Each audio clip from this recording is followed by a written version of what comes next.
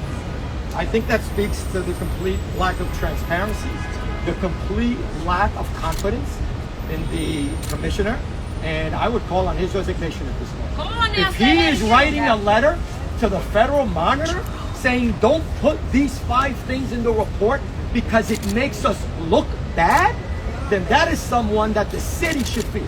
That is somebody that the city should be demanding needs to tender his resignation. Molina resign. Molina resign. Molina resign. Molina resign. Molina resign. Molina resign. Molina resign. And about Joshua, because you're representing family, right? I mean, what have you heard? What have they told you about his death? Well, let me talk about his humanity, because they want the public to know that he is so much more than his mental illness, that he is so much more than his addiction. Right? They wanted me to convey to you all that he is somebody who would take the shirt off his back to help someone else. They wanted me to convey to you that several years ago there was a senior citizen being mugged on the train, and that he came to that person's defense and sustained injuries. And that is the person that Joshua was. That although he found himself isolated, afraid, and in jail on Rikers Island, he had the wherewithal to call his mother and mother's day. And so Joshua is so much more than this. What we know is that on May 19th, he's taken from Rikers Island by ambulance to East Elmhurst Hospital. We know that on the ambulance he had a seizure. We know that when he got to the ER at East Elmhurst, he goes into cardiac arrest. We know that he goes into ICU and they do a CT scan. And we know that they found significant brain damage as a result of that CT scan. We know that nobody from the city and the Department of Corrections has reached out to the family, and that it was the hospital that managed to get the sister's phone number to let them know that their loved one was now brain dead. And we know that the family endured 3 days of pain and suffering so that Joshua could give life to other individuals. And what we know is that the Corrections Department keeps changing the story. And so we are calling on an outside city agency to take charge of this investigation. New York County Defender Services will be sending a letter to the U.S. Attorney for the Eastern District of New York, Leon Peace, the U.S. Attorney for the Southern District of New York, Damian Williams, and to Tish James, the State Attorney General, asking their offices to conduct an independent investigation into Joshua's death, because the DOC cannot be trusted to investigate and police themselves. So while we're ready to give you some housekeeping, can you say and spell your name and then again? Sure. Stan, last name German, German. I'm the Executive Director of New York County Defender Services. I want to say that I did not myself represent Joshua. It was amazing members of our team. Amanda Barfield was his attorney. Kevin Bailey was his social worker. We had corrections specialists, Rachel and Natalie, working on his case. It was an entire team of individuals who were fighting to get Joshua off of Rikers Island. Any other questions? Thank you. We do more housekeeping now too, as well. Say and spell your name and again tell us about the organization. Okay, well, I'm Chaplain Dr. Victoria Phillips, Dr. V. And we're from the Jails Action Coalition. And you throwing me up there. That's my spelling right There you go. VICTORIAPHIL, standard spelling. Absolutely, Dr. V, that's the letter. And look me up, visionary.com. And what I will say is, you threw me off with my talking point. What I will say is, the time has come for us all to understand that we all have to show up. Not just today, but afterwards. Soon as you leave here, you should be reaching out to your elected. Soon as you leave here, you should be talking to your own community members about what can be done to raise awareness, how to respond to police, right? That's extremely important. And how to stay alive if you are detained. That's extremely important. And I just want to also add, I think I said it, but I want to say it again. 85% of the people in DOC's custody right now are not convicted of their alleged charges. And let me be very clear. Whether you're convicted or not, you are worthy of your life. Whether you are convicted or not, you are worthy of your dignity and your human rights, your basic human rights. My God, they deny people water. They deny people pads. We've spoken about all these things over the years on the record. Let's go. We lost someone in DOC. And time again, his mother shows up, reliving her own trauma.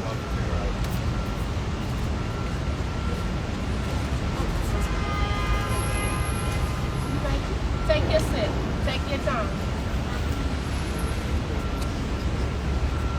Leandra Cadu. Lasandra. I always mess it up. You know I had brain surgery. It's okay. That's my girl. That's That's my my baby. girl. Lasandra Cadu, bless you. And thank you for coming to tell your truth once again. It's time for change. It's not okay that we have to keep asking loved ones to come out when another loved one is now a part of our family. My God, this is not a way for us to be. Please. Good morning, everyone. Thank you guys for waiting. Unfortunately, I left my phone in Dunkin' Donuts, so I had to run back in here. Good morning. Good morning. My name is Lasandra Cadu. I'm a member of Freedom Agenda. I'm also a part of the Closed Rikers Island movement.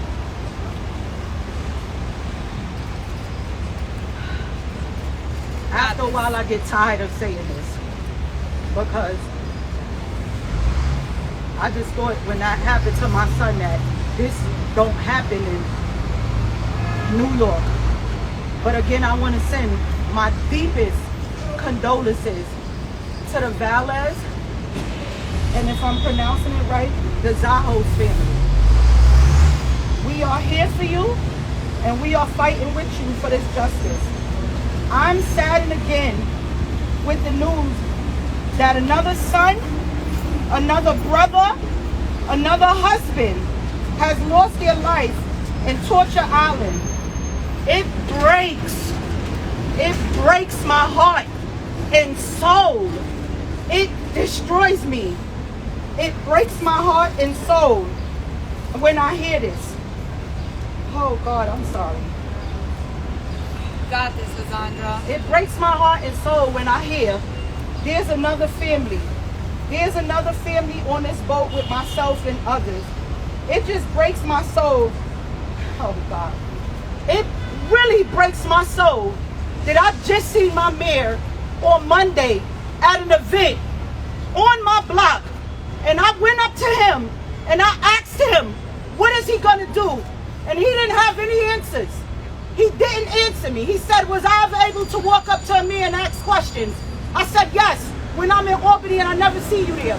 His answer to me asking him, why did he take away so much resources, funding in my community and put it into policing and DOC when my son died and numerous people died?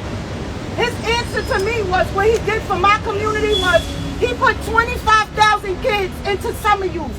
That's not helping my community or the people that's dying in jail like my son. I'm sorry, guys.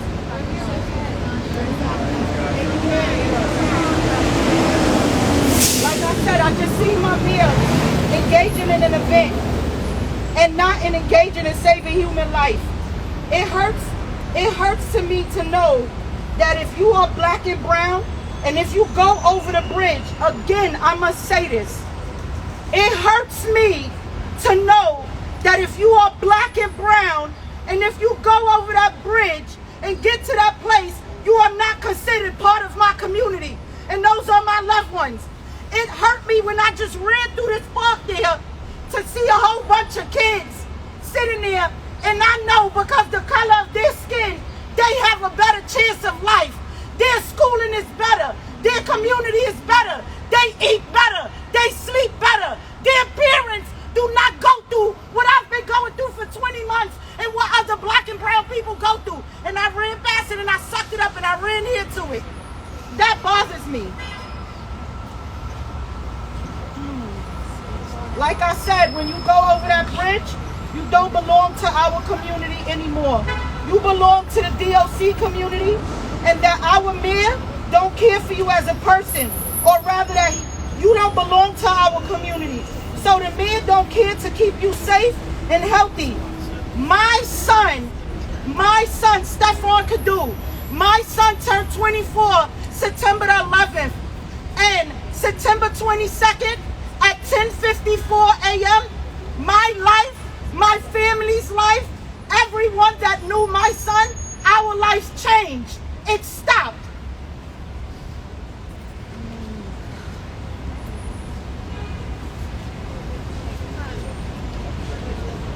Take your time.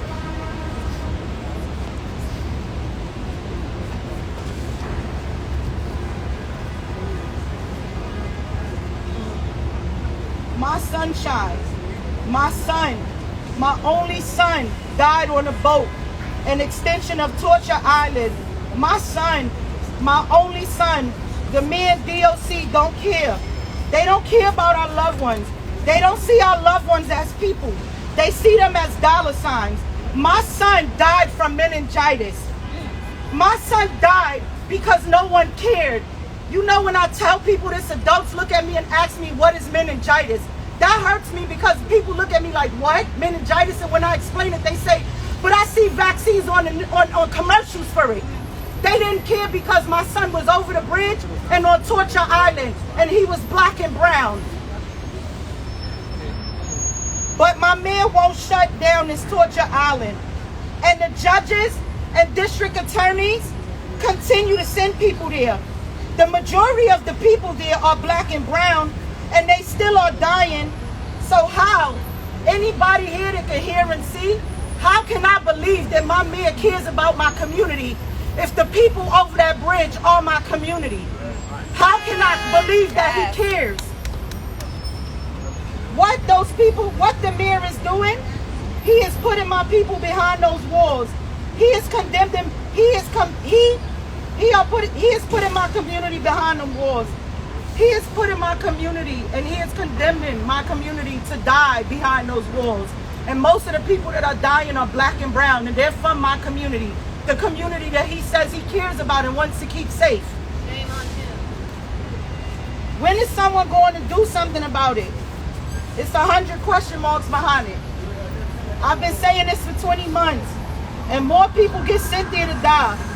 The money that man took away from the resources in my community.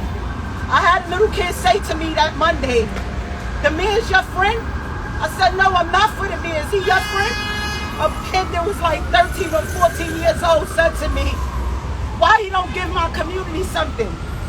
And I said to that kid, the next time you see that man, you should go up to him and ask him that. A little kid said that. My community, as a kid, I had PAL. I was able to go in the street and feel safe. The police don't keep me safe. My neighbors do. That's right. And unfortunately, it might sound sad to say, the drug addicts in my neighborhood that became my family because they lived there for so long, they the ones that keep me safe. Come on. When my child walks to the laundromat at 1 o'clock in the morning, a police officer don't ask her to walk with her. A man that I knew my whole life will walk with her and sit with her in the laundromat. So how could you tell me because someone is on drugs, because the system around them made that the only thing available for them is a bad person or they're a criminal? They made it seem like that everyone that is less fortunate to certain things are criminal or bad people. But what do we have to give our community other than saying they're going to give all the money to policing and DOC where more people keep dying? When I see another person die, it just tears my heart up because when is it going to stop? So again, I asked my mayor. My mayor said to me on Monday when I introduced myself and I told him what I'm about, he said to me he never heard of my son's name. When I'm all over the news, I could be anywhere and I will run into here. So that goes to show me, because I'm not in a certain bracket of money and I don't live in a certain zip code, that my son wasn't part of his community and he didn't care. But like I say and I continue to say, until I have no more breath in me and no more life in me, I will continue to come out and speak on my son's behalf and any of those young men that still to this day are going through that torture, because people profit $500,000 to keep someone in jail other than giving them a year when you can take care of 70 to 80 people. But the man doesn't think that's okay, but he told me he's from my community. So again, Mayor, what I ask you, right? When are you gonna help us? That you say you care about the community. When are you gonna close down this jail? It's no more trying to fix something that's unrepairable. They're taking away human lives as people. When are you gonna close it? Again, my name is Lysandra Cadu. I'm part of the Freedom Agenda group. I'm also a member of the Close Rikers Island campaign. And I'm gonna keep coming. And again, to the Mayor Adams, this is Lysandra Cadu, the young lady that approached you on Willoughby. When you said you didn't know me, you know me now. Can you at least come and talk to me and give me an answer other than 25,000 kids got summer youth jobs? When those kids leave the summer youth, what else do you have for them? So come and talk to me now. Thank you, everyone. What do we want? Close Rikers. When do we want it? Now. What do we want? Close Rikers. When do we want it? Now. What do we want? Close Rikers. When do we want it? Now. If we don't get it, Shut it down. If we don't get it, Shut it down. If we don't get it, Shut it down. If we don't get it, Shut it down. If we don't get it, Shut it down. I don't believe y'all. If we don't get it, Shut it down. all right, now it sounds a little bit believable. And I say that because even in trying times, we still have to learn how to heal ourselves and smile, right? Yes. And we are taught that because we don't have any other option. Yes. We don't get any love.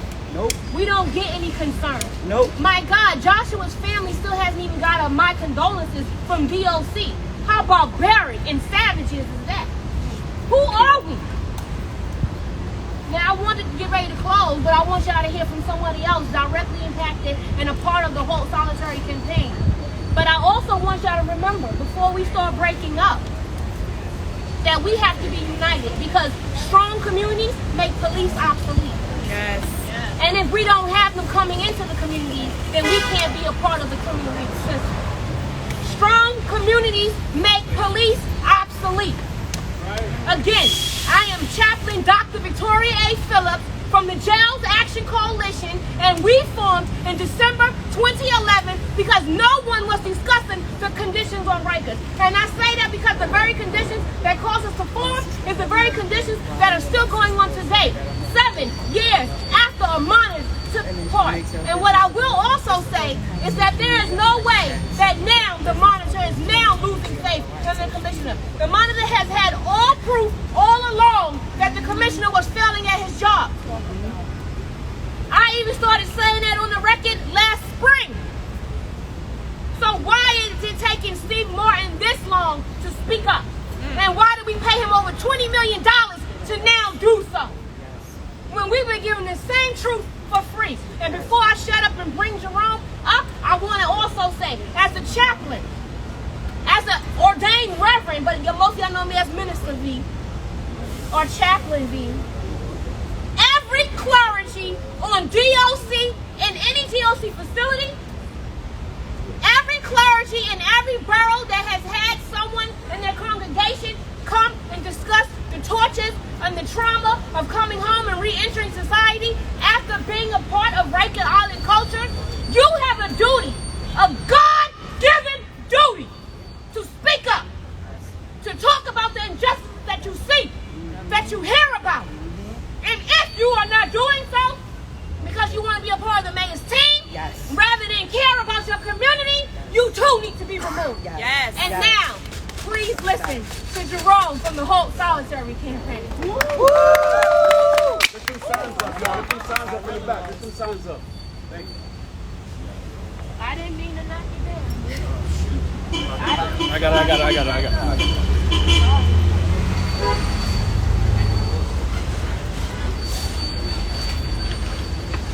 First of all, I want to thank everybody for coming out and supporting this noble cause for dignity.